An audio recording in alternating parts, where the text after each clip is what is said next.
right, everybody, welcome again to the next big rush. I have here with me a very, very special guest.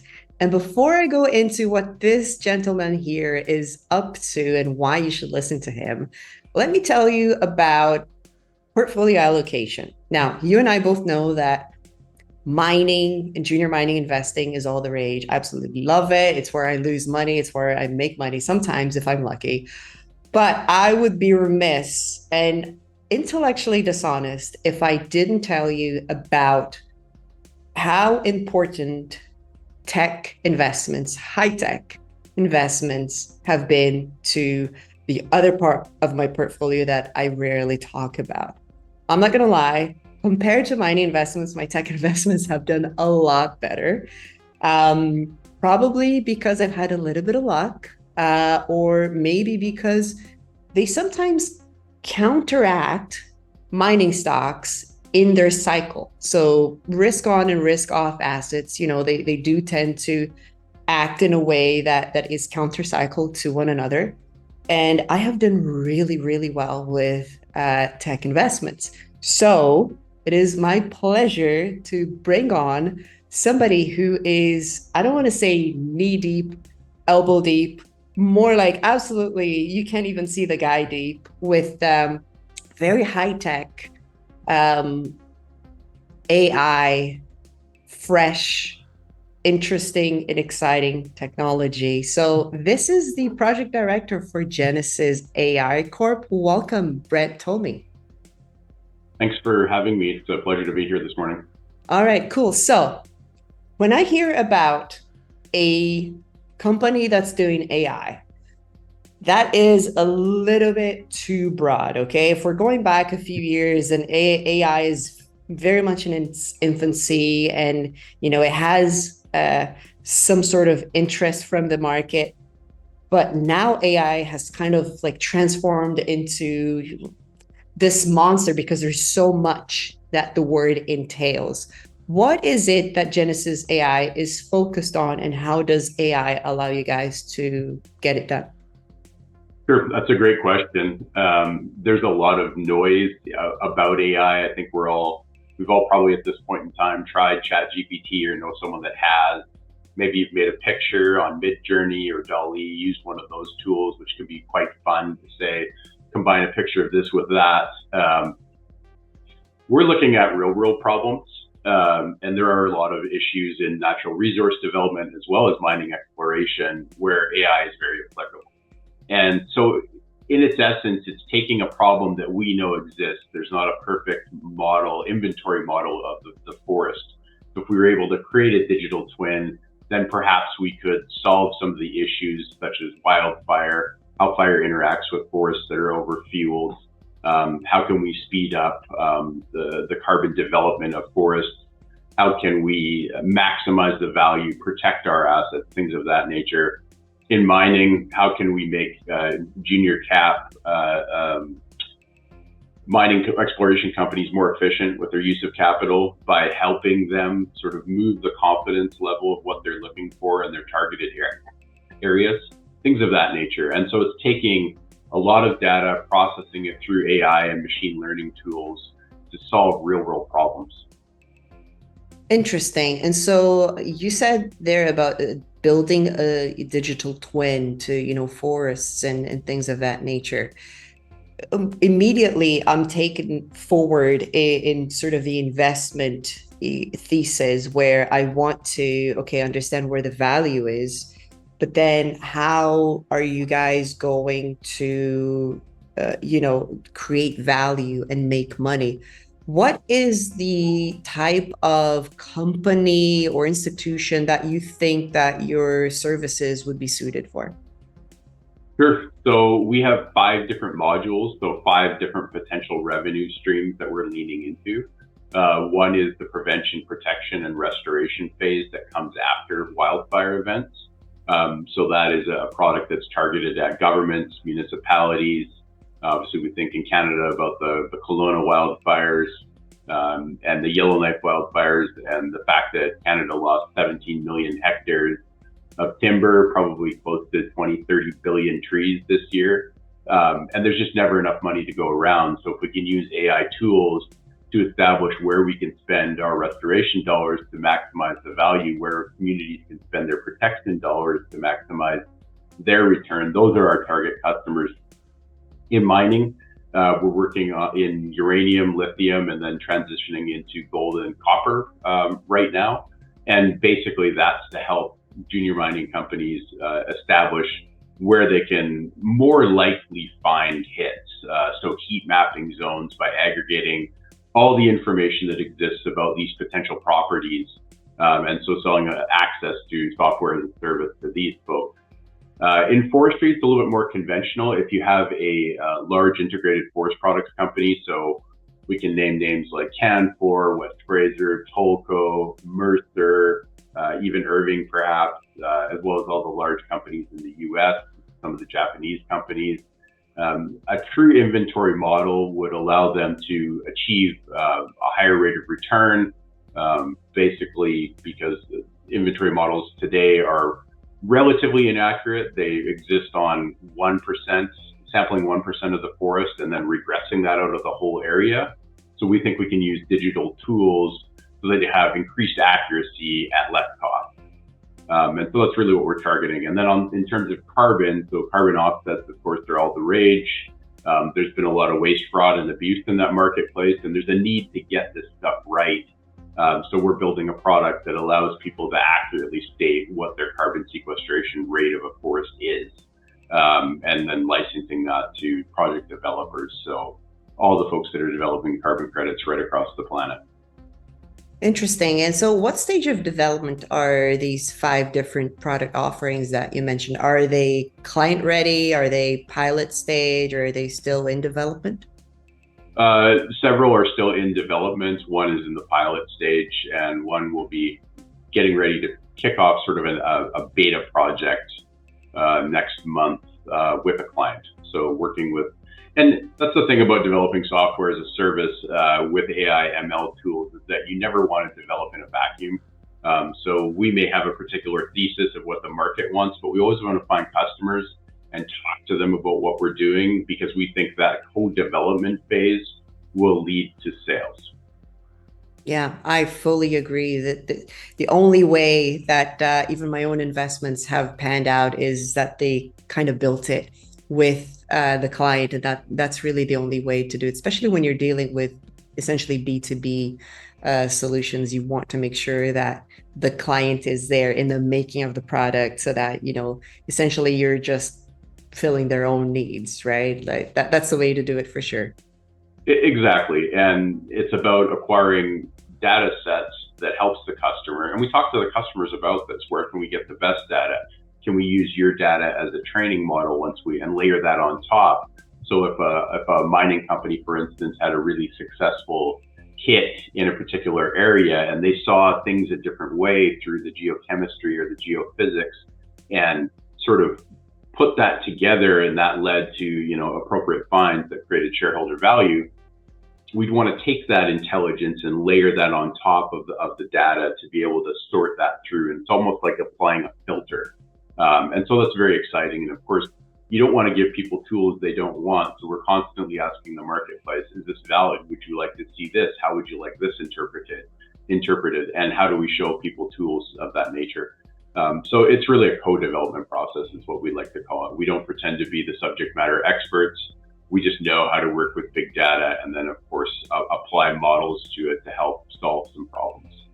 Interesting. You've just come out with an interesting PR here, a news release that looks like it opens up the door to new opportunities, more tech, and just I want to understand what it actually means versus what you guys have right now, and what that signing of that option means going forward. Yeah, absolutely. So we met some good folks through some partners of ours, and I think that's the nature of tech today, is that there's a lot of good people doing good things. Capital is hard to come by, and we know this, and that's why we like to talk to people who are ready to take that next step into commercialization. And so this is a development deal where we understand we have the option to purchase all the outstanding shares of the company, and they're out to show us that they can sign up the contracts. It's tech that's aligned to what we're doing, so that's why we're excited about it, and it opens up another jurisdiction, which when talking with Devron Hawa, our CEO and chair, and some of the board members, one of our early goals was to be able to expand our technology to other diverse areas on the planet. And Australia just makes sense, particularly from a mining and a forestry perspective, in that they've had similar impacts as Canada has with wildfires. And so really it's remote sensing technology, and that is the acquisition of data from the air using technologies like LiDAR, where we shoot laser beams at the ground, and that gives us what's called a digital terrain model, and we can actually see different targets on the ground because the density of the lasers shooting at the ground are very detailed, and that allows us to create a digital map of sorts. And so that's what these folks are doing, and we saw some alignment with what Genesis AI had already developed and continues to develop, and thought, okay, well, if this opens up another jurisdiction, that can often de-risk what's going on. So we're essentially hedging against what could happen in Canada, what could happen in a different jurisdiction. So it gives the investor some sanity in their investment choice, and that we're really looking at different markets already, even at this infancy of our company. Cool. And what can shareholders and potential shareholders expect moving forward? I know that you guys work really hard, and there's always, the next 3, the next 6 months, the next 12 months. Are you going to be focused more on product development, sorry, or is it going to be more focused on acquisitions? What's the strategy here? Yeah, some of both. So I think the next 6 months, it's an interesting time frame because we've fully stood up our technology team now. We started with some technology that was partially developed, and really there wasn't the capital to put it all together. And I was part of that technology development. And when you realize you have something that's just better than working on carbon offsets, and that it has commercial forestry applications, it has wildfire applications, and lo and behold, if you have a digital twin of above ground, perhaps you can apply that same methodology to below ground with a few adaptations. So in the development cycle, it stopped. Dev came along and said, hey, we'd love to get this thing going again, bring it over into the Genesis AI, come stand up a team again. So of course you spend a few months getting your legs underneath you, rehiring, getting everybody in place from a contract perspective. And now all of a sudden the work really starts. And that really, the end of October, we were finally fully staffed, and then we onboarded a few more folks just recently. So now we've got a good aggressive development team, around 15 to 20 people. That really allows us to do things quickly. And of course, we use a great partner of ours in India. So what it gets into is this 24-hour development cycle where our West Coasters are finishing their work and India's just starting. And so they wake up to finished work.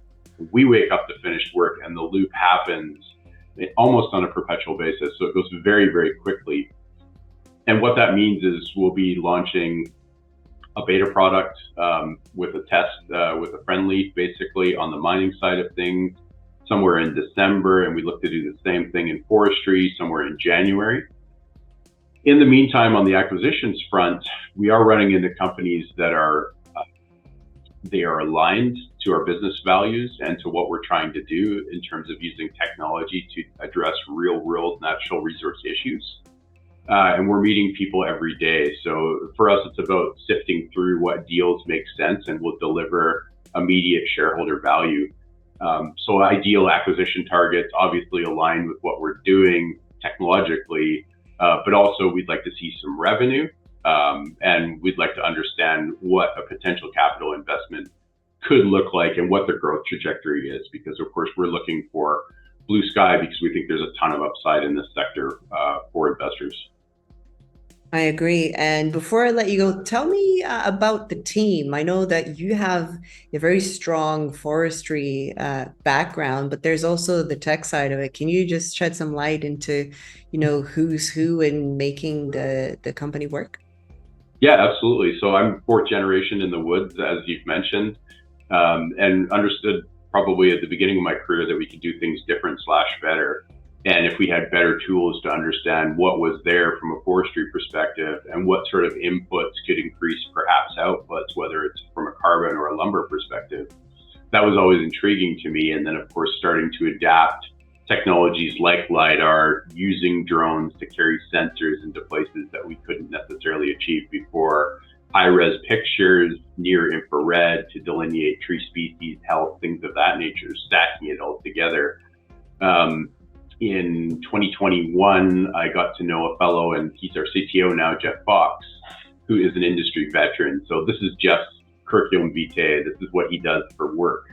And he's developed a number of products, including cybersecurity, banking products, accounting products, as well as working with the conversion of data and getting it on the cloud, which is where we work today. So we're not what's called an on-prem service where the servers are at the offices, but we're working all in cloud. So that gives a client anywhere around the world access to that, which is really exciting. Our development team, of course, most of them are senior developers with 7 to 10 years of experience. So it's not a garage band startup as we sometimes often see in technology, either Bezos or Bill Gates and people of that nature. Instead, we're working with people who have deep expertise in computer science. Our product manager came from a competitor that sold off some of their products and headed in a different direction away from mining. So we were able to onboard Jake McGregor, who's doing fascinating work right now in our mining sector. And then, of course, I'm a product owner helping to develop what commercial industry would want from the perspective of commercial forestry. So great team.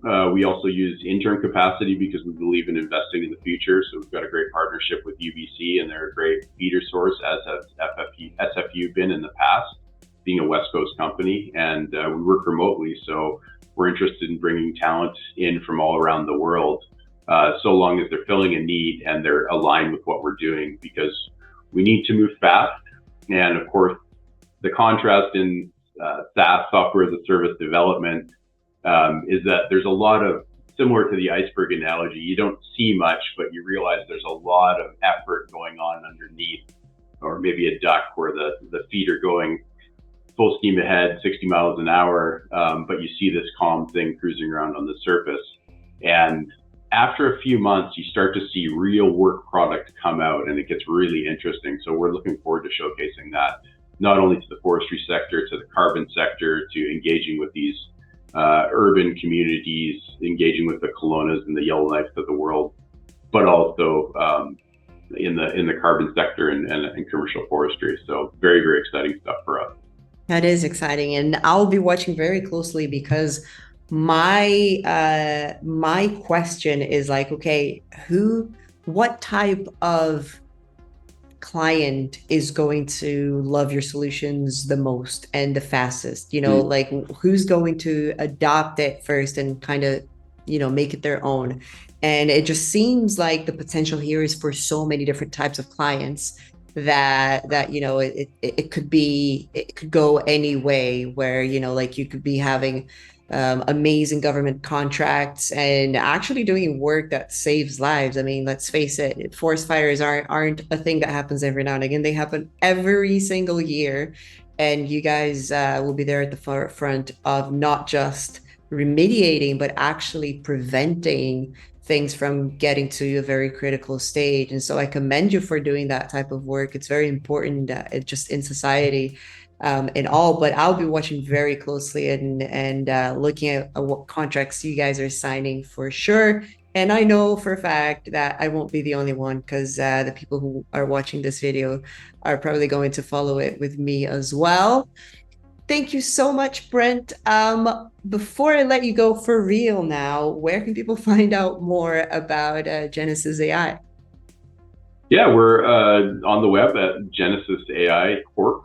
And you can see us trading on the CSE, AIG.cn. And we're posting on X as well, former Twitter. So there's a lot of great information that comes out. And then, of course, press releases when we have something that fits in that bucket to release. But we try to update people with pictures and facts, particularly due to the technical nature, and sort of sharing some flashy images so people know what we're up to. And I love pictures of drones. I love pictures of digital forests. The mining pieces are a little bit harder to share because they're, of course, underground information, and there's huge amounts of data sets that we're training on. But we're open to conversations because we love what we're doing and we think it resonates with the market, and we're happy to share that. Awesome. Much success, and I hope to bring you back soon with more news. Thank you. Wonderful. Thanks so much for your time. It was lovely to talk to you. Likewise.